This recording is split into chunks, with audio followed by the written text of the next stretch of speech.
Hi friends, welcome to new video. നമ്മളിപ്പം വരാൻ പോകുന്ന എക്സാംസിൻ്റെ കുറച്ച് previous year question papers discuss ചെയ്യുമായിരുന്നു. അപ്പം നമ്മളിപ്പോൾ കണ്ടുകൊണ്ടിരിക്കുന്ന ഡ്രാഫ്റ്റ് മാൻ ഗ്രേഡ് 2ൻ്റെ ക്വസ്റ്റ്യൻസ് ആയിരുന്നു. ഇപ്പോൾ ബാക്കി ക്വസ്റ്റ്യൻസിലേക്ക് പോവാം. ഫസ്റ്റ് ക്വസ്റ്റ്യൻ നോക്കാം. ഗ്രോയിൻസ് എന്താണെന്ന് പറയുന്നതിന് മുമ്പ് നമ്മൾ ആദ്യം റിവർ ട്രെയിനിങ് വർക്ക്സ് എന്താണെന്ന് പറയണം. ഓക്കെ, നമ്മുടെ റിവറിൻ്റെ ഡിസ്ചാർജ് എപ്പോഴും നോൺ യൂണിഫോംലി വേരി ചെയ്തുകൊണ്ടിരിക്കുന്ന ഒരു കാര്യമാണ്. ഇപ്പോൾ റിവർ ഫ്ലോ ചെയ്യുമ്പോൾ മൂവിങ് വാട്ടറിൻ്റെ ഫോഴ്സ് കാരണം ലൂസ് ഓയിൽസ് അതുപോലെ റോക്ക് പീസസ് എല്ലാം വാഷ് ഔട്ട് ആകാനുള്ള ചാൻസ് ഉണ്ട്. അപ്പോൾ അങ്ങനെ റിവറിൻ്റെ ചാനൽ കട്ട് ചെയ്തത് ഫ്ലോ ചെയ്യാനുള്ള ചാൻസ് ഉണ്ട്. സോ അപ്പോൾ നമ്മൾ റിവർ ഫ്ലോയുടെ ഡയറക്ഷൻ കൺട്രോൾ ചെയ്യാം, അതുപോലെ ഫ്ലോ വെലോസിറ്റി, പിന്നെ സിൽറ്റിങ് ആൻഡ് സ്കോറിങ് ക്യാരക്ടറിസ്റ്റിക്സ് എല്ലാം കൺട്രോൾ ചെയ്യാനായിട്ട് നമ്മൾ കൺസ്ട്രക്ട് ചെയ്യുന്ന സ്ട്രക്ചേഴ്സിനെയാണ് റിവർ ട്രെയിനിങ് വർക്ക്സ് എന്ന് പറയുന്നത്. മെയിൻലി എംബാങ്ക്മെൻറ്റ്സ് അല്ലെങ്കിൽ ഡൈക്സ്, പിന്നെ gate bank or bund. Third one എന്ന് പറഞ്ഞാൽ ഗ്രോയിൻസ് അല്ലെങ്കിൽ സ്പർസ്, അതുപോലെ കട്ട് ഓഫ് ചാനൽസും നമ്മൾ റിവർ ട്രെയിനിങ് വർക്ക്സ് ആയിട്ട് യൂസ് ചെയ്യാറുണ്ട്. അപ്പോൾ അതിൽ വരുന്ന ഒന്നാണ് ഗ്രോയിൻസ് അല്ലെങ്കിൽ സ്പർസ് എന്ന് പറഞ്ഞാൽ. അത് നമ്മൾ യൂസ് ചെയ്യുന്നത് നമ്മുടെ ബാങ്കിൽ നിന്ന് ഫ്ലോ എവേ കീപ്പ് ചെയ്യാൻ വേണ്ടിയിട്ട് കൺസ്ട്രക്ട് ചെയ്യുന്ന ട്രാൻസ്ഫോസ് സ്ട്രക്ചേഴ്സിനെയാണ് ഗ്രോയിൻസ് എന്ന് പറയുന്നത്. ഓക്കെ, അത് എപ്പോഴും അതിൻ്റെ ഡയറക്ഷൻ എന്ന് പറഞ്ഞാൽ ബാങ്കിൽ നിന്ന് റിവറിലേക്കായിരിക്കും ഡയറക്റ്റ് ചെയ്തിരിക്കുന്നത്. മെയിൻലി 3 ടൈപ്പ് ഗ്രോയിൻസ് ആണുള്ളത്. First one is attracting groynes എന്ന് പറഞ്ഞാൽ ഡൗൺ സ്ട്രീം ഡയറക്ഷനിലേക്കായിരിക്കും പോയിന്റ് ഔട്ട് ചെയ്തിരിക്കുന്നത്. Second one is repelling groynes എന്ന് പറഞ്ഞാൽ അപ് സ്ട്രീം ഡയറക്ഷനിലേക്ക് പോയിന്റ് ചെയ്തിരിക്കുന്നതാണ് റിപ്പലിംഗ് ഗ്രൗണ്ട്സ് എന്ന് പറയുന്നത്. അതുപോലെ last one is deflecting groynes എന്ന് പറഞ്ഞാൽ നമ്മുടെ ബാങ്കിൻ്റെ പെർപെൻഡിക്കുലർ ആയിട്ടായിരിക്കും കൺസ്ട്രക്ട് ചെയ്തിരിക്കുന്നത്. സോ നമ്മുടെ ക്വസ്റ്റ്യൻ ചോദിച്ചിരിക്കുന്നത് ഗ്രോയിൻസ് എന്താണെന്നാണ്. Groynes is structures constructed transverse to the river flow extend from bank to the river. Okay, second question നോക്കാം. Maximum flood discharge in Q max for the south Indian catchments by Ryves formula is. Okay, അപ്പോൾ നമ്മൾ ഏത് water resource structures, dam ആകട്ടെ, spillway ആകട്ടെ, diversion works, bridges, എന്തിനാണെങ്കിലും നമുക്ക് flood estimate ചെയ്യേണ്ട ആവശ്യമുണ്ട്. സോ ഫ്ലഡ് എസ്റ്റിമേഷന് മെയിൻലി 4 മെത്തേഡ്സ് ആണ് യൂസ് ചെയ്യുന്നത്. Rational method, empirical methods, flood frequency studies, unit hydrograph methods. ഇതിൽ റാഷണൽ മെത്തേഡ് നമ്മൾ സ്മോൾ കാച്ച്മെൻറ്റ്സിന് വേണ്ടിയിട്ട് മോസ്റ്റ് വൈഡ്ലി യൂസ് ചെയ്യുന്നൊരു മെത്തേഡാണ്. ഓക്കെ, എംപിരിക്കൽ മെത്തേഡ് നമ്മൾ എപ്പോഴാണ് യൂസ് ചെയ്യുന്നതെന്ന് വെച്ചാൽ നമുക്ക് ഡീറ്റെയിൽഡ് അല്ലെങ്കിൽ പ്രിസൈസ് അനാലിസിസിന് വേണ്ടിയിട്ട് ഇൻസഫിഷ്യൻറ്റ് ഡേറ്റയാണ് അവൈലബിൾ ആയിട്ടുള്ളതെങ്കിലാണ് നമ്മൾ എംപിരിക്കൽ മെത്തേഡ്സ് യൂസ് ചെയ്യുന്നത്. മെയിൻലി 3 എംപിരിക്കൽ ഫോർമുലാസാണ് നമ്മൾ യൂസ് ചെയ്യുന്നത്. ഡിക്കൻസ് ഫോർമുല നമ്മൾ ഫസ്റ്റ് അറ്റംപ്റ്റിൽ ഡിറൈവ് ചെയ്തിട്ടുള്ള ജനറൽ ഫോർമുലയാണ് ഡിക്കൻസ് ഫോർമുല. ഡിക്കൻ എന്ന് പറയുന്ന സയൻറ്റിസ്റ്റ് ആണത് ഡിറൈവ് ചെയ്തിട്ടുള്ളത്. ഇക്വേഷൻ ഇങ്ങനെയാണ്: Q = C (A⁴). സി എന്ന് പറഞ്ഞാൽ ഒരു കോൺസ്റ്റൻ്റ് ആണ്. എ എന്ന് പറഞ്ഞാൽ നമ്മുടെ ക്യാച്ച്മെൻറ്റ് ഏരിയനെ ഡിപ്പെൻഡ് ചെയ്യുന്ന ഒരു കോൺസ്റ്റൻ്റ് ആണ് സി. അതിൻ്റെ വാല്യൂ എന്ന് പറഞ്ഞാൽ നമുക്ക് നോർത്തേൺ ഇന്ത്യയിൽ 11.44 എന്ന് പറയുന്ന ഒരു വാല്യൂ ആണ് അഡോപ്റ്റ് ചെയ്തിരിക്കുന്നത്. അതുപോലെ സെൻട്രൽ ഇന്ത്യയിൽ 13.9 to 19.5 എന്നൊരു വാല്യൂ, വെസ്റ്റേൺ ഇന്ത്യയിൽ 22.2 എന്ന് പറയുന്നൊരു വാല്യൂ ആണ് അഡോപ്റ്റ് ചെയ്തിരിക്കുന്നത്. റൈവ്സ് ഫോർമുല എന്ന് പറഞ്ഞാൽ നമ്മുടെ സൗത്ത് ഇന്ത്യക്ക് വേണ്ടിയിട്ട് ഡിറൈവ് ചെയ്തിരിക്കുന്ന ഒരു ഫോർമുലയാണ്. ഇക്വേഷൻ എന്ന് പറഞ്ഞാൽ Q = CA⁴ എന്നാണ് റൈസ് ഫോർമുല. സിയും കാച്ച്മെൻറ്റിനെ ഡിപ്പെൻഡ് ചെയ്യുന്ന ഒരു കോൺസ്റ്റൻ്റ് തന്നെയാണ്. സദേൺ ഇന്ത്യയിലെ ഓരോ കാച്ച്മെൻറ്റ് ഏരിയനെ ഡിപ്പെൻഡ് ചെയ്തിട്ട് സിക്ക് വാല്യൂ കൊടുത്തിട്ടുണ്ട്. ആൻഡ് ഇംഗ്ലീഷ് ഫോർമുല എന്ന് പറഞ്ഞാൽ Q = 124A/√A + 10.4 എന്ന് പറയുന്ന ഒരു ഇക്വേഷനാണുള്ളത്. അത് വെസ്റ്റേൺ ഗട്ട്സിലെ കാച്ച്മെൻറ്റ് ഏരിയയ്ക്ക് വേണ്ടിയിട്ടാണ് ഈ ഫോർമുല ഡെവലപ്പ് ചെയ്തിട്ടുള്ളത്. ഓക്കെ, നമ്മുടെ ക്വസ്റ്റ്യൻ അപ്പോൾ ചോദിച്ചിരിക്കുന്നത് റൈവ്സ് ഫോർമുല വെച്ചിട്ടുള്ള മാക്സിമം ഫ്ലഡ് ഡിസ്ചാർജിൻ്റെ ഇക്വേഷനാണ്. It is given by Q = CA⁴. Okay, third question നോക്കാം. Among the following which one is an example of non recording type rain gauge. So അപ്പോൾ precipitation അല്ലെങ്കിൽ rainfall നമ്മൾ measure ചെയ്യാൻ use ചെയ്യുന്ന ഡിവൈസാണ് റെയിൻ ഗേജ് എന്ന് പറഞ്ഞാൽ. നമ്മൾ റെയിൻഫോൾ മെയിൻലി മെഷർ ചെയ്യുന്നത് ഒന്നെങ്കിൽ ഡെപ്ത് ഓഫ് റെയിൻഫാൾ അല്ലെങ്കിൽ ഇൻറ്റൻസിറ്റി ഓഫ് റെയിൻഫാൾ. ഈ 2 ടൈംസിലാണ് നമ്മൾ റെയിൻഫാൾ നോർമലി മെഷർ ചെയ്യാറുള്ളത്. സോ നമുക്ക് മെഷർ ചെയ്യാനായിട്ട് 2 ടൈപ്പ് മെത്തേഡാണ് നമ്മൾ യൂസ് ചെയ്യുന്നത്. റെക്കോർഡിംഗ് ടൈപ്പ് റെയിൻ ഗേജും non recording type rain gauge. Recording അല്ലെങ്കിൽ ഓട്ടോമാറ്റിക് റെയിൻ ഗേജ് എന്നാണ് പറയുന്നത്. അത് നമുക്ക് അതിൽ നിന്ന് നമുക്ക് നേരിട്ട് ഇൻറ്റൻസിറ്റി ഓഫ് റെയിൻഫാൾ ആണ് കിട്ടുന്നത്. നമുക്കവിടെ ബോട്ടിൽ റീഡിംഗ് ഒന്നും കൂടാതെ നമുക്ക് പെർമനൻറ്റ് അല്ലെങ്കിൽ അതുപോലെ തന്നെ ഓട്ടോമാറ്റിക് റെയിൻഫോൾ റെക്കോർഡ് നമുക്ക് കിട്ടും. അവിടെ നമുക്കൊരു ഗ്രാഫിൻ്റെ ഫോമിലാണ്, ഒരു ക്യുമുലേറ്റീവ് റെയിൻ വേഴ്സസ് ടൈം എന്നുള്ള ഗ്രാഫിൻ്റെ ഫോമിലാണ് നമുക്ക് ആ റെക്കോർഡ് കിട്ടുന്നത്. ആ ഗ്രാഫിനെ നമ്മൾ മാസ് കർവ് ഓഫ് റെയിൻ എന്നാണ് വിളിക്കുന്നത്. അവിടെ ഒരു റൊട്ടേറ്റിംഗ് ഡ്രം ഉണ്ടാവും, അതിൽ ഗ്രാഫ് പേപ്പർ ഫിക്സ് ചെയ്തിട്ടുണ്ടായിരിക്കും. അതുപോലെ അതുമായിട്ട് കോൺടാക്റ്റിൽ ഒരു പെന്നും കാണും. ആ പെൻ വഴിയാണ് നമ്മൾ ഈ ഗ്രാഫിലേക്ക് കളക്റ്റഡ് റെയിനനുസരിച്ചിട്ട് ഈ പെന്ന് റെക്കോർഡ് ചെയ്തെടുക്കുക. സോ അപ്പോൾ അത് മെയിൻലി 3 ടൈപ്പാണുള്ളത്: weighing bucket, tipping bucket and flow type. ഈ വെയിങ് ബക്കറ്റ് റെയിൻ ഗേജ് എന്ന് പറഞ്ഞാൽ അതിലൊരു റിസീവർ ബക്കറ്റ് ഉണ്ടാവും. അതൊരു സ്പ്രിങ് അല്ലെങ്കിൽ ലെവൽ ബാലൻസിലായിരിക്കും സപ്പോർട്ട് ചെയ്തിട്ടുള്ളത്. ഇതിൻ്റെ വെയിറ്റ് ഇൻക്രീസ് ചെയ്യുന്നതിനനുസരിച്ചിട്ട് ഇത് താഴേക്ക് ഈ ബക്കറ്റിന് മൂവ്മെൻറ്റ് ഉണ്ടായിട്ട് ആ മൂവ്മെൻറ്റാണ് പെൻ വഴി നമ്മൾ ചാർട്ടിലേക്ക് നമ്മൾ റെക്കോർഡ് ചെയ്തെടുക്കുന്നത്. Okay, next tipping bucket. Tipping bucket എന്ന് പറഞ്ഞാൽ നമ്മൾ വെയിങ് ബക്കറ്റിൻ്റെ സ്ഥാനത്ത് നമ്മൾ ഇവിടെ ഫണലിൻ്റെ താഴത്ത് ഒരു പെയർ ഓഫ് ബക്കറ്റ്സ് ആണ് നമ്മളത് പിവോട്ട് ചെയ്താണ് കൊടുക്കുന്നത്.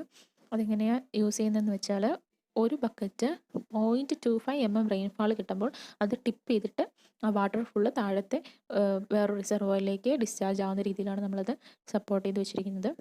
അപ്പോൾ ഇങ്ങനെ ബക്കറ്റ് ടിപ്പ് ചെയ്യുന്ന സമയത്ത് അതൊരു ഇലക്ട്രിക് സർക്യൂട്ട് ഫോം ചെയ്തിട്ട് പെന്നിൻ്റെ മൂവ്മെൻറ്റ് ഉണ്ടാകും. പെൻ മൂവ് ചെയ്തിട്ട് നമ്മുടെ ചാർട്ടിൽ റെക്കോർഡ് ചെയ്യുകയാണ് ചെയ്യുന്നത്. Third is flow type. Flow type എന്ന് പറഞ്ഞാൽ വെയിൻ ബക്കറ്റിൻ്റെ സിമിലർ വർക്കിംഗ് പ്രിൻസിപ്പിളാണ് ഇവിടെ ഉള്ളത്. ഇവിടെ ഫണൽ വഴി റെയിൻ വാട്ടർ ഒരു റെക്റ്റാങ്കുലർ കണ്ടെയ്നറിലേക്ക് കളക്ട് ചെയ്യപ്പെടും. ആ കണ്ടെയ്നറിൻ്റെ ബോട്ടത്തിൽ ഒരു ഫ്ലോട്ട് ഉണ്ട്. ഈ വാട്ടർ ഇതിൽ കളക്ട് ചെയ്ത് ഈ വാട്ടർ ലെവൽ റൈസ് ചെയ്യും തോറും ഈ ഫ്ലോട്ടും റൈസ് ചെയ്യാൻ തുടങ്ങും. ഈ ഫ്ലോട്ടിൻ്റെ മൂവ്മെൻറ്റാണ് നമ്മൾ പെൻ യൂസ് ചെയ്തിട്ട് റെക്കോർഡ് ചെയ്യുന്നത്. ഈ ഫ്ലോട്ട് നിറഞ്ഞിട്ട് ഈ ഫ്ലോട്ട് ടോപ്പിൽ എപ്പം ടച്ച് ചെയ്യുന്നു ആ സമയത്ത് സൈഫൺ വർക്ക് ചെയ്തിട്ട് വാട്ടർ ഫുള്ള് ഡ്രെയിൻ ഔട്ട് ചെയ്ത് പോവുകയും ചെയ്യും. ഓക്കെ, ആൻഡ് ഇത് മൂന്നുമാണ് ഇപ്പോൾ റെക്കോർഡിംഗ് ടൈപ്പിലുള്ളത്. നോൺ റെക്കോർഡിംഗ് അല്ലെങ്കിൽ നോൺ ഓട്ടോമാറ്റിക് റെയിൻ ഗേജ് എന്ന് പറഞ്ഞാൽ നമുക്ക് അവിടെ ഡെപ്ത് ഓഫ് റെയിൻഫോളാണ് കിട്ടുന്നത്. അതിൽ നമ്മൾ റെയിൻഫോളിൻ്റെ മെഷർമെൻ്റ് ഒന്നും കിട്ടില്ല. നമ്മൾ റെയിൻ വാട്ടർ കളക്ട് ചെയ്യാൻ മാത്രമാണ് നമ്മൾ non recording type rain gauge use ചെയ്യുന്നത്. നമ്മൾ എന്നിട്ട് കളക്ട് ചെയ്ത volume by area of aperture of gauge ചെയ്തിട്ട് നമ്മളവിടെ depth of rainfall in centimetre കണ്ടുപിടിക്കുകയാണ് ചെയ്യുന്നത്. സോ അപ്പം മോസ്റ്റ് കോമൺലി യൂസ് ചെയ്യുന്ന non recording type rain gauge ആണ് സൈമൺസ് റെയിൻ ഗേജ്. അതെന്ന് പറഞ്ഞാൽ ബേസ് എൻലാർജ്ഡ് ആയിട്ടുള്ളൊരു സിലിണ്ട്രിക്കൽ വെസലാണ്. ഇതിൻ്റെ ടോപ്പ് സെക്ഷനിലൊരു ഫണൽ പ്രൊവൈഡ് ചെയ്തിട്ടുണ്ട്. താഴത്തൊരു ബോട്ടിൽ പ്രൊവൈഡ് ചെയ്തിട്ടുണ്ട്. ഈ ബോട്ടിലിൻ്റെ കപ്പാസിറ്റി എന്ന് പറഞ്ഞാൽ 75 to 100 mm റെയിൻഫാളാണ്. ഈ റെയിൻ ഗേജ് നമ്മൾ പ്ലേസ് ചെയ്തിരിക്കുന്നത് ഒരു കോൺക്രീറ്റ് ബ്ലോക്കിലാണ്. നമ്മൾ പർട്ടിക്കുലർ ഇൻ്റർവൽ ഓഫ് ടൈമിൽ പോയിട്ട് ഈ ബോട്ടിൽ കളക്ട് ചെയ്തിട്ടുള്ള വാട്ടർ നമ്മളൊരു suitable graduated measuring glass use ചെയ്തിട്ട് മെഷർ ചെയ്ത് എടുക്കുകയാണ് ചെയ്തിരിക്കുന്നത്. അപ്പം ക്വസ്റ്റ്യനിൽ നമ്മൾ ചോദിച്ചിരിക്കുന്നത് അതാണ്.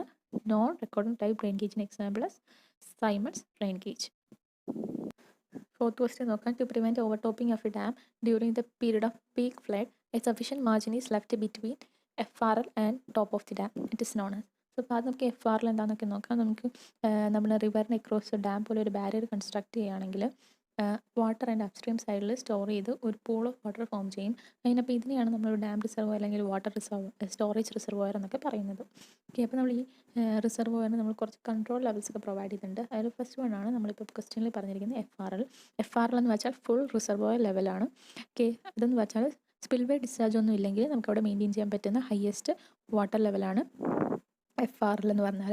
അതായത് നോർമൽ ഓപ്പറേറ്റിംഗ് കണ്ടീഷനിലാണ് പ്രിവൈൽ ചെയ്യുന്നതെങ്കിൽ വാട്ടർ സർഫസ് റൈസ് ചെയ്യാൻ പറ്റുന്ന ഹയസ്റ്റ് ലെവലിനെയാണ് നമ്മൾ FRL എന്ന് പറയുന്നത്.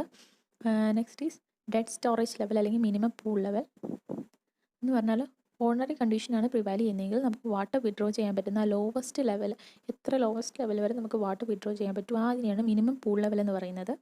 Next is high flood level അല്ലെങ്കിൽ അതിനെ high reservoir level, maximum water level എന്നൊക്കെ പറയാറുണ്ട്. അതായത് നമ്മൾ ഈ ഡാം ഉണ്ടാക്കുന്ന ഒരു ഡിസൈൻ ഫ്ലഡിനെ കൺസിഡർ ചെയ്തിട്ടുണ്ടായിരിക്കും.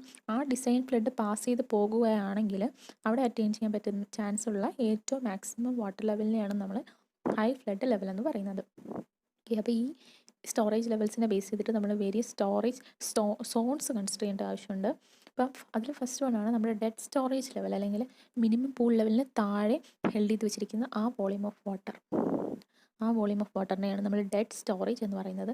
ഇതൊരു യൂസ്ഫുൾ ആയിട്ടുള്ള സ്റ്റോറേജ് അല്ല, നമുക്ക് ഒരു പർപ്പസിന് വേണ്ടിയിട്ട് ഇത് യൂസ് ചെയ്യാറില്ല.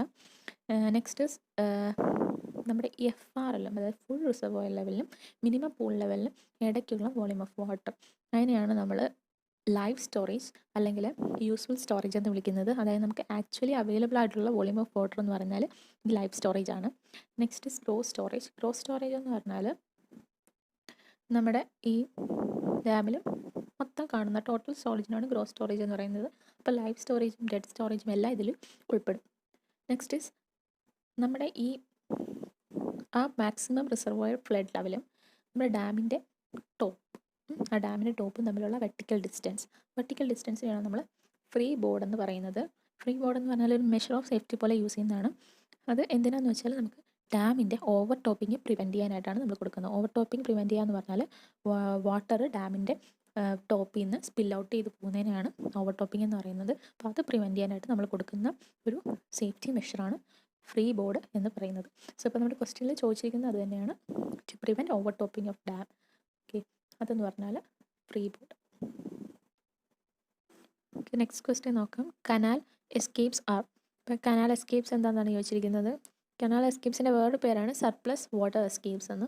സോ അപ്പോൾ അത് കേൾക്കുമ്പോൾ തന്നെ നമുക്ക് മനസ്സിലാവും, കനാലിൽ നമ്മൾ പ്രൊവൈഡ് ചെയ്യേണ്ട ഒരു എസെൻഷ്യൽ സേഫ്റ്റി വാൽവാണ് കനാൽ എസ്കേപ്പ് എന്ന് പറഞ്ഞാൽ. ഏത് ഇറിഗേഷൻ കനാലിനായിക്കോട്ടെ, മെയിൻ കനാലായിക്കോട്ടെ, ബ്രാഞ്ച് കനാലായിക്കോട്ടെ, അല്ലെങ്കിൽ ഡിസ്ട്രിബ്യൂട്ടറീസ് ആയിക്കോട്ടെ, എന്തിനാണെങ്കിലും നമ്മൾ സർപ്ലസ് വാട്ടർ ഡിസ്പോസലിന് വേണ്ടിയിട്ട് കൺസ്ട്രക്ട് ചെയ്തിരിക്കുന്ന ഒരു സ്ട്രക്ചറാണ് കനാൽ എസ്കേപ്പ് എന്ന് പറയുന്നത്. അതിൻ്റെ മെയിൻ ഫങ്ഷൻസ് എന്ന് പറഞ്ഞാൽ സർപ്ലസ് വാട്ടർ റിമൂവ് ചെയ്യുക, അതുപോലെ സർപ്ലസ് വാട്ടർ കൊണ്ട് ചാനലിൽ ഉണ്ടാകുന്ന ഡാമേജസ് അവോയ്ഡ് ചെയ്യുക, കനാലിനൊരു സേഫ്റ്റി വാൽവായിട്ട് ആക്ട് ചെയ്യുക, അതുപോലെ ആ ബാങ്ക് ഓവർഫ്ലോ ചെയ്തിട്ട് നമ്മുടെ കനാലിൻ്റെ ഡൗൺ സ്ട്രീം സെക്ഷൻ ഒന്നും പറ്റാതെ ആ ഡൗൺ സ്ട്രീം സെക്ഷനെ സേവ് ചെയ്യുക. ഇതൊക്കെയാണ് കനാൽ എസ്കേപ്സിൻ്റെ മെയിൻ ഫങ്ഷൻ എന്ന് പറഞ്ഞാൽ. അപ്പോൾ നമ്മുടെ കറക്റ്റ് ആൻസർ എന്ന് പറഞ്ഞാൽ എന്തായിരിക്കും? Structures constructed to dispose of excess from the canals to some natural drains. Okay, അപ്പം ഇങ്ങനെ വേറെ രീതിയിലും PSCക്ക് ക്വസ്റ്റ്യൻ ചോദിച്ചിട്ടുണ്ട്. കനാൽ എസ്കേപ്പിൻ്റെ മെയിൻ പർപ്പസ് എന്താണെന്ന് ചോദിച്ചിട്ട് ഈ ഇപ്പം പറഞ്ഞിരുന്ന ഫംഗ്ഷൻ്റെ അകത്തെ ഫങ്ഷൻസ് തന്നെ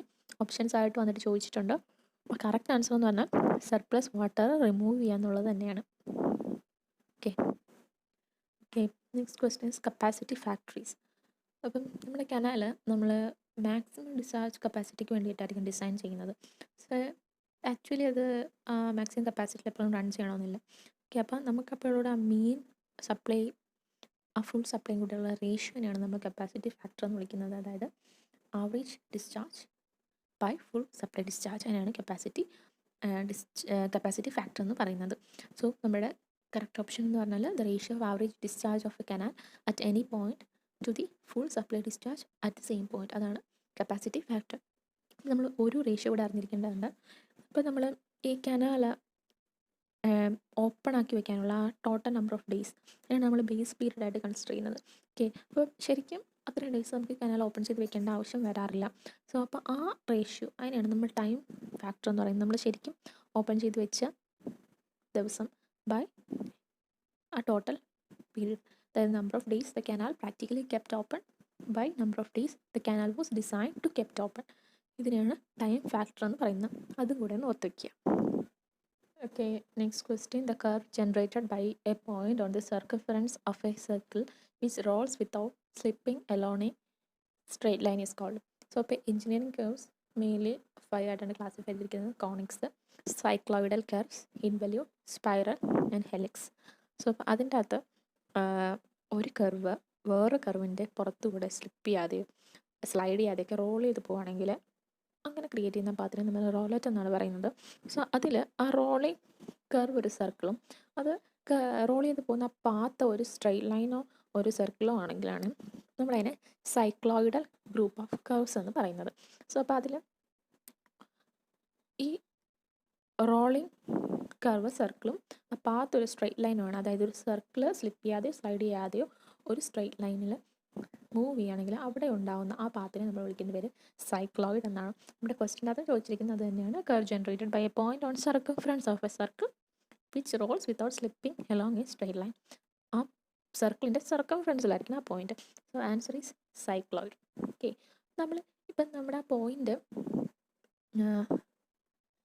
സർക്കിളിൻ്റെ സർക്കംഫറൻസിലല്ല, ആ സർക്കിളിൻ്റെ ഉള്ളിലോ സർക്കിളിൻ്റെ പുറത്തോ ആണെങ്കിൽ അങ്ങനെ ഉള്ളൊരു കേസിൽ ഉണ്ടാകുന്ന ഒരു കർവിനെയാണ് ട്രോക്കോയിഡ് എന്ന് പറയുന്നത്. നമ്മുടെ ഓപ്ഷൻ ബി ആയിട്ട് കൊടുത്തിരിക്കുന്നതാണ്. നമ്മുടെ ഒന്നെങ്കിൽ അത് സർക്കിളിൻ്റെ ഉള്ളിലായിരിക്കും. ഇപ്പോൾ ഈ ഒരു കേസിൽ അത് സർക്കിളിൻ്റെ പുറത്തുള്ളൊരു പോയിൻ്റാണ്.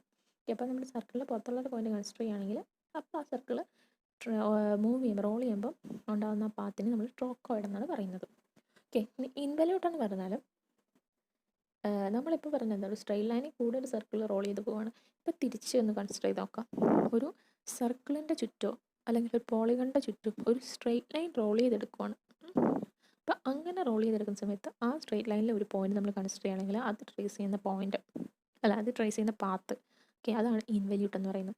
വേറെ രീതിയിൽ പറഞ്ഞാൽ നമ്മൾ ഒരു സർക്കിളിൽ ഒരു ടൈറ്റ് സ്ട്രിങ് ബൗണ്ട് ചെയ്യുകയോ അൺബൗണ്ട് ചെയ്യുകയോ ചെയ്യുമ്പോൾ ഉണ്ടാകുന്നൊരു പാത്ത്. സർക്കിളാവാം ഒരു പോളിഗൺ ആവാം, അതിലൊരു നമ്മൾ ടൈറ്റ് ആയിട്ടുള്ള സ്ട്രിങ് ഇങ്ങനെ ചുറ്റി വലിഞ്ഞ് കെട്ടുവാണെങ്കിൽ അത് അൺബൗണ്ട് ചെയ്യുമ്പോൾ നമുക്ക് കിട്ടുന്നൊരു പാത്ത്, അതിനെയാണ് ഇൻവല്യൂട്ട് എന്ന് പറയുന്നത്.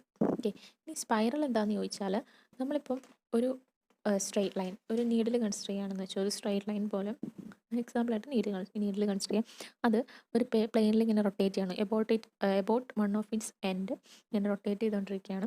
ആ സമയത്ത് തന്നെ സെയിം ടൈമിൽ അതിൻ്റെ ഒരറ്റത്തു നിന്ന് വേറൊരറ്റത്തേക്ക് ഒരു പോയിന്റ് ഇങ്ങനെ കണ്ടിന്യൂസ്ലി മൂവ് ചെയ്തുകൊണ്ടും കൂടി ഇരിക്കുകയാണെങ്കിൽ ആ മൂവിങ് പോയിന്റ് ട്രേസ് ചെയ്യുന്ന കർവിനെയാണ് നമ്മൾ സ്പൈറൽ എന്ന് വിളിക്കുന്നത്. ഓക്കെ, ആ നടുക്കത്തെ ആ പോയിന്റും മൂവ് ചെയ്യുന്നുണ്ട്, അതിൽ കൂടെ അതിന് ഒരു പോള് ഇങ്ങനെ നിന്ന് റൊട്ടേറ്റ് ചെയ്യുന്നുണ്ട്. ആ പോയിന്റ് എന്ന് പറഞ്ഞാൽ ഒരു എൻഡിൽ നിന്ന് വേറെ എൻഡിലേക്ക് കണ്ടിന്യൂസ്ലി മൂവ് ചെയ്തുകൊണ്ടിരിക്കണം. അപ്പം അങ്ങനെ ചെയ്താൽ ഉണ്ടാകുന്ന കർവിനെയാണ് നമ്മൾ എന്താ വിളിക്കുന്നത്, സ്പൈറൽ എന്ന് വിളിക്കുന്നത്. ഇനി ലാസ്റ്റ് എഞ്ചിനീയറിംഗ് കർവായിട്ട് പറഞ്ഞ ഹെലിക്സ് എന്ന് പറഞ്ഞാൽ നമുക്ക് ഒരു റൈറ്റ് സർക്കുലർ കോണോ അല്ലെങ്കിൽ ഒരു റൈറ്റ് സർക്കുലർ സിലിണ്ടറിൻ്റെ ചുറ്റുമാണോ ഇങ്ങനെ ആ പോയിന്റ് റിവോൾവ് ചെയ്തുകൊണ്ടിരിക്കുന്നെങ്കിൽ നമുക്ക് അപ്പം കിട്ടുന്നതാണ് ഹെലിക്സ് എന്ന് പറയുന്നത്. ഓക്കെ, ഇപ്പോൾ next question, comparative statement as necessary for the preparation of. ഇപ്പോൾ കമ്പാരറ്റീവ് സ്റ്റേറ്റ്മെൻറ്റ് എന്ന് പറഞ്ഞാൽ അതൊരു ഡോക്യുമെൻ്റ് ആണ്. എന്താണെന്ന് വെച്ചാൽ നമ്മളൊരു പർട്ടിക്കുലർ ഫിനാൻഷ്യൽ സ്റ്റേറ്റ്മെൻറ്റ് നമ്മൾ ഇതിനു മുമ്പുള്ള സ്റ്റേറ്റ്മെൻറ്റ്സുമായിട്ട് കമ്പയർ ചെയ്യാൻ യൂസ് ചെയ്യുന്ന ഒരു ഡോക്യുമെൻ്റ് ആണ് കമ്പാരറ്റീവ് സ്റ്റേറ്റ്മെൻറ്റ് എന്ന് പറയുന്നത്. അത് നമ്മൾ യൂസ് ചെയ്യുന്നത് നമ്മുടെ റിവൈസ്ഡ് എസ്റ്റിമേറ്റിൻ്റെ പ്രിപ്പറേഷന് വേണ്ടിയിട്ടാണ് യൂസ് ചെയ്യുന്നത്. ഈ റിവൈസ്ഡ് എസ്റ്റിമേറ്റ് നമ്മൾ മെയിൻലി 3 കേസസിലാണ് പ്രിപ്പയർ ചെയ്യുന്നത്. ഒന്നെങ്കിൽ നമ്മുടെ ഒറിജിനൽ സാങ്ഷൻഡ് എസ്റ്റിമേറ്റ് 5%-നേക്കാൾ എക്സീഡ് ചെയ്യുകയാണെങ്കിൽ, ഇല്ലെങ്കിൽ നമ്മുടെ വർക്കിൻ്റെ എക്സ്പെൻഡിച്ചർ അഡ്മിനിസ്ട്രേറ്റീവ് സാങ്ഷൻ്റെ എമൗണ്ടിനേക്കാളും 10% കൂടുകയാണെങ്കിൽ. മൂന്നാമത്തെ കേസ് എന്ന് പറഞ്ഞാൽ കോസ്റ്റ് സാങ്ഷൻ എമൗണ്ടിനുമായിട്ട് വേരിയേഷൻ ഒന്നുമില്ല, പക്ഷേ നമ്മുടെ ഒറിജിനൽ പ്രപ്പോസലിൽ നിന്ന് കുറച്ച് മെറ്റീരിയൽ ഡിവിയേഷൻ വന്നു എങ്കിൽ നമ്മൾ റിവൈസ്ഡ് എസ്റ്റിമേറ്റ് പ്രിപ്പയർ ചെയ്യേണ്ട ആവശ്യമുണ്ട്. സോ അപ്പോൾ നമ്മൾ റിവൈസ്ഡ് എസ്റ്റിമേറ്റ് ചെയ്യുന്നതെന്ന് വെച്ചാൽ നമ്മുടെ മെറ്റീരിയലിൻ്റെ റേറ്റിനോ ക്വാണ്ടിറ്റിക്കോ എന്തെങ്കിലും ചേഞ്ച് വരുമ്പോഴാണ് നമ്മൾ റിവൈസ്ഡ് എസ്റ്റിമേറ്റ് പ്രിപ്പയർ ചെയ്യുന്നത്. സോ അപ്പോൾ നമുക്ക് അവിടെ ഡ്രോയിങ്സിൻ്റെ അഡീഷനോ റിവിഷൻ്റെ ഒന്നും ആവശ്യമില്ല. നമ്മളവിടെ റിവൈസ്ഡ് എസ്റ്റിമേറ്റ് പ്രിപ്പയർ ചെയ്തിട്ട് അതിൻ്റെ കൂടെ ഒരു കമ്പാരറ്റീവ് സ്റ്റേറ്റ്മെൻറ്റ് കൂടെ വയ്ക്കും. കമ്പാരറ്റീവ് സ്റ്റേറ്റ്മെൻറ്റിൻ്റെ അകത്ത് നമുക്ക് ആ പ്രൊജക്റ്റിൽ ഇൻവോൾവ് ചെയ്തിട്ടുള്ള ഓരോ വർക്ക് ഐറ്റത്തിൻ്റെയും റേറ്റ്, എമൗണ്ട്, ക്വാണ്ടിറ്റി, അതിൽ വരാവുന്ന പ്രോബബിൾ വേരിയേഷൻസ് കൂടെ നമ്മൾ കാണിച്ചിട്ടുണ്ടാവും. ഓരോ ഐറ്റത്തിൻ്റെ വേരിയേഷൻ, അതിന് എന്താണ് റീസൺ, ഇതിനെ നമ്മൾ അതിൽ കാണിച്ചിട്ടുണ്ടാവും. ഓക്കെ, അടുത്ത ക്വസ്റ്റ്യൻ നോക്കാം. The temperature at which water boils is taken as the basis for determining the height of a point in. Okay, അപ്പം നമ്മുടെ അറ്റ്മോസ്ഫിയറിക് പ്രഷർ വേരി ചെയ്യുന്നതനുസരിച്ച് വാട്ടർ ബോയിൽ ചെയ്യുന്ന ടെമ്പറേച്ചർ വേരി ചെയ്യും. അതായത് ഇപ്പം ഹയർ ആൾട്ടിറ്റ്യൂഡിൽ ചെന്നാൽ അവിടെ അറ്റ്മോസ്ഫിയറിക് പ്രഷർ കുറവായതുകൊണ്ട് അവിടുത്തെ വാട്ടർ ബോയിലിംഗ് പോയിൻറ്റിങ് കുറവായിരിക്കും. ഈ ഒരു ഫാക്ടറിനെ ഡിപ്പെൻഡ് ചെയ്തിട്ട് നമ്മുടെ സ്റ്റേഷൻസിൻ്റെ ഓൾട്ടിറ്റ്യൂഡ് ഡിറ്റർമൈൻ ചെയ്യുന്ന ഒരു ലെവലിങ്ങിൻ്റെ മെത്തേഡാണ് ഹിപ്സോമെട്രി എന്ന് പറയുന്നത്. ഓക്കെ, അതൊരു എക്സ്ട്രീംലി റഫ് മെത്തേഡാണ്, നമ്മൾ കൂടുതലായിട്ട് യൂസ് ചെയ്യാറില്ല. അപ്പോൾ നമുക്ക് ബാക്കി ഓപ്ഷൻസ് കൂടെ നോക്കാം. നമ്മൾ ലെവലിങ്ങിൽ എലിവേഷൻ ഡിഫറൻസ് കണ്ടുപിടിക്കാനായിട്ട് മെയിൻലി 3 പ്രിൻസിപ്പൽ മെത്തേഡ്സാണ് യൂസ് ചെയ്യുന്നതിൽ. അതിൽ ഫസ്റ്റ് വൺ ആണ് ബാരോമെട്രിക് ലെവലിംഗ്. ബാരോമെട്രിക് ലെവലിംഗ് എന്ന് പറഞ്ഞാൽ നമ്മുടെ അറ്റ്മോസ്ഫിയറിക് പ്രഷർ ഹൈറ്റിന് ഇൻവേഴ്സ്ലി വേരി ചെയ്യും എന്നൊരു ഫാക്റ്റിനെ ഡിപ്പെൻഡ് ചെയ്തിട്ട് യൂസ് ചെയ്യുന്ന മെത്തേഡാണ് ബാരോമെട്രിക് ലെവലിംഗ് എന്ന് പറഞ്ഞാൽ. നമ്മുടെ place of observation height increase ചെയ്യുന്നതിനനുസരിച്ച് അറ്റ്മോസ്ഫിയറിക് പ്രഷറും ഡിക്രീസ് ചെയ്യും. ഓക്കെ, ആ ഒരു ഫാക്റ്റാണ് നമ്മളിവിടെ യൂസ് ചെയ്യുന്നത്. ഓക്കെ, അപ്പോൾ നമ്മൾ 2 സ്റ്റേഷൻസിൻ്റെ പ്രഷർ ഡിഫറൻസ് കണ്ടുപിടിച്ചിട്ട് അതിൽ നിന്ന് നമ്മൾ ഓൾട്ടിറ്റ്യൂഡ്സ് തമ്മിലുള്ള ഒരു അപ്രോക്സിമേറ്റ് റിലേഷനാണ് നമ്മൾ ഉണ്ടാക്കിയെടുക്കുന്നത്. ഓക്കെ, അപ്പോൾ അവിടെ പ്രഷർ ഡിഫറൻസ് കണ്ടുപിടിക്കാനായിട്ട് നമ്മൾ ബാരോമീറ്ററാണ് യൂസ് ചെയ്യുന്നത്. പക്ഷേ ഒരു ഗിവൺ പോയിന്റിൽ അറ്റ്മോസ്ഫിയർ പ്രഷർ നമ്മളിപ്പോൾ ഒരു ദിവസം കൺസിഡർ ചെയ്താൽ പോലും അത് കോൺസ്റ്റൻ്റ് ആയിട്ട് റിമെയിൻ ചെയ്യത്തില്ല. അപ്പോൾ അതുകൊണ്ട് ഇതൊരു റിലേറ്റീവ്ലി ഇനാക്യുറേറ്റ് ആയിട്ടുള്ള മെത്തേഡാണ്.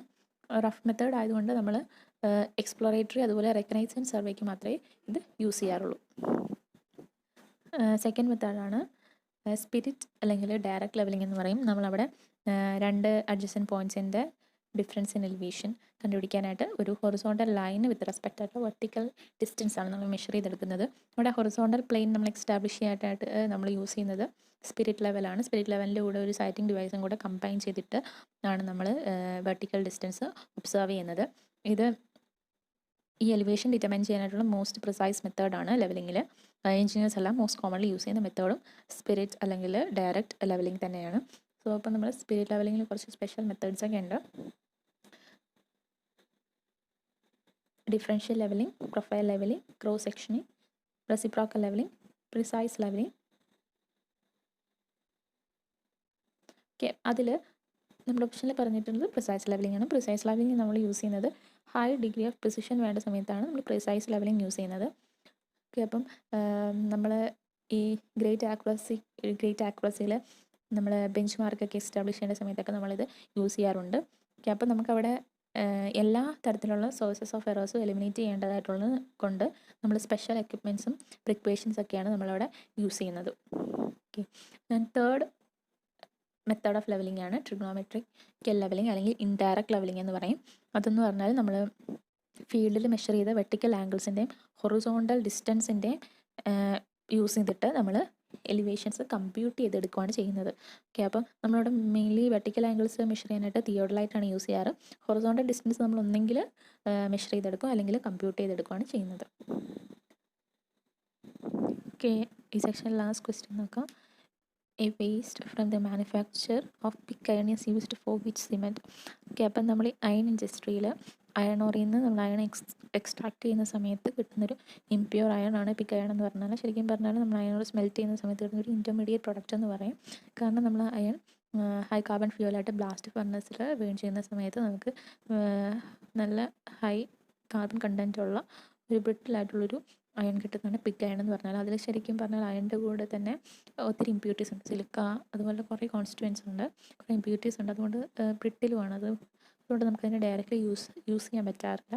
ഓക്കെ, അതുകൊണ്ട് നമ്മളത് അത് വീണ്ടും അയൺ സ്ക്രാപ്സും കാർബൺ ഫ്യൂലൊക്കെ ആയിട്ട് ബേൺ ചെയ്തിട്ട് ആണ് നമ്മൾ വീണ്ടും യൂസ് ചെയ്യാൻ പറ്റുന്ന ഫോമുകളിലേക്ക് മാറ്റുന്നത്. അതായത് cast iron, wrought iron, steel പോലുള്ള മെറ്റീരിയൽസിൻ്റെ മാനുഫാക്ചറിങ്ങിന് ഒരു ബേസിക് കമ്പോണൻ്റായിട്ട് നമ്മൾ പിഗ് അയൺ യൂസ് ചെയ്യാണ് ചെയ്യുന്നത്.